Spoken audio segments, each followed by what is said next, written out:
Hello everyone! So this is Edmond Mendaros channel, isang content creator at gumagawa ng mga tutorials katulad ng PC, laptop troubleshootings, mobile device troubleshootings at marami pang ibang klaseng tutorials na sinishare ko dito sa aking channel. At kung bago ka lang sa aking YouTube channel, so please huwag mong kakalimutan mag-like, share at subscribe. I-click mo na rin yung bell notifications para ma-update ka sa aking mga bagong videos and tutorials.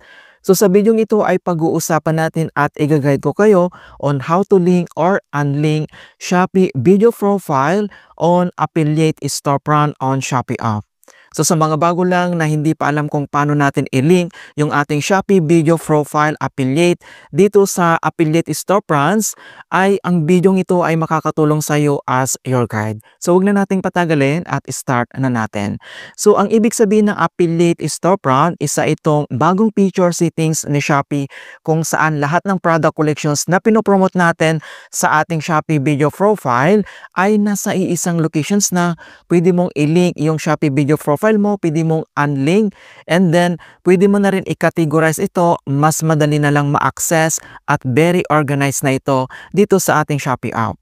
Alright, so wag na nating patagalin at start na natin. So ang next step ay kailangan mo lang i-open yung Shopee applications mo. And then once na open mo na, so dito lang sa baba mga kaibigan, ay kailangan mo lang i-click dito or i-tap mo lang dito yung meta profile na makikita dito sa bottom right corner. And once na-open mo na dito yung ating Shopee homepage profile, and then next step, so dito lang sa more activities, and then kailangan mo lang i-click dito yung affiliate program. So bago natin ma-access or ma-open yung affiliate storefront dito sa Shopee, ay kailangan accepted ka or naka-join ka dito sa affiliate program. Alright, so ilalagay ko sa description box ang iba pang tutorials ko regarding dito sa affiliate program. And then next, kailangan mo lang i-tap dito yung affiliate program. At once na-open mo na yung affiliate programs settings dito, so dito lang ulit sa baba ay kailangan mong i-tap dito yung account na makikita dito sa bottom right corner. And then once na-open mo na yung affiliate account settings mo, and then dito lang sa left corner ay makikita mo kaagad dito yung affiliate storefront na nandito lang sa pinakauna. So kailangan mo lang yan i-click. And then, ma-open mo kaagad dito yung affiliate storefront dito sa Shopee. So, nandito lahat yung mga products na na-add mo dito. Pwede kang mag-add ng products dito. Pwede kang mag-add dito ng mga import link by product generated link. Pwede mo itong i-paste. Pwede mo itong i-categorize mga kaibigan yung gusto mong mga product dito. Or pwede kang mag-pin or unpin dito din guys. So, nandito lahat yung settings niya. And then, mas madali lang itong gawin guys. Hindi naman mahirap.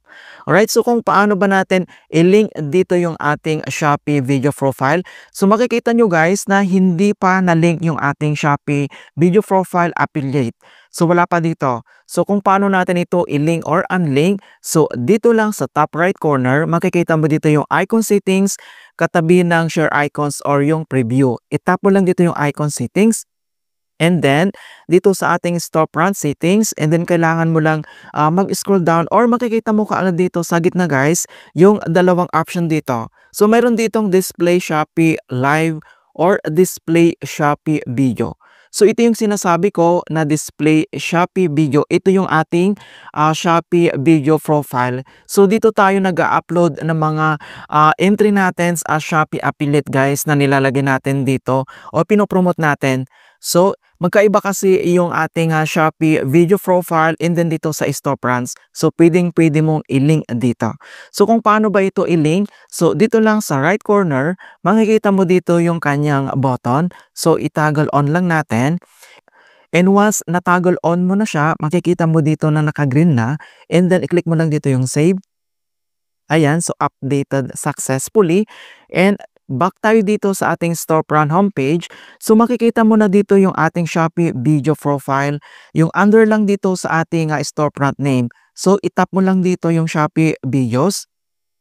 And madadirect na tayo dito sa ating Shopee video profile. So dito, nag-a-upload tayo ng mga videos entry natin as mga pinopromote natin products. So nandito lahat guys. Ayan, so makikita mo, nandito na siya. So nakalik na dito sa ating storefront. Kung gusto mo naman itong i-unlink, so napakadali lang naman, i-tap mo ulit dito yung icon settings, and then storefront settings, And kailangan mo lang itong i-toggle on or i-toggle off mo lang dito yung display Shopee video. So, para ma-unlock natin yung Shopee video profile natin dito sa storefront, ay i-toggle off lang natin yung button dito na makikita dito lang sa right corner. And then after that, kailangan mo lang i-click dito yung save. And then updated successfully, and makikita mo na kaagad dito sa ating homepage na ating storefront ay na-unlock na yung ating Shopee video profile. Yan, so napakadali lang. So i-toggle on mo lang siya kung gusto mong i-link, then click save, and then toggle off mo lang siya kung ayaw mong nakalink dito. Alright, so ganoon lang po kasimple kung paano tayo mag-link or unlink ng ating Shopee video profile homepage dito sa Affiliate Storefront on Shopee. In hope na nakapagbigay ako ng konting kaalaman at guide tungkol sa Shopee tutorials. Thank you guys, and see you in my next tutorials.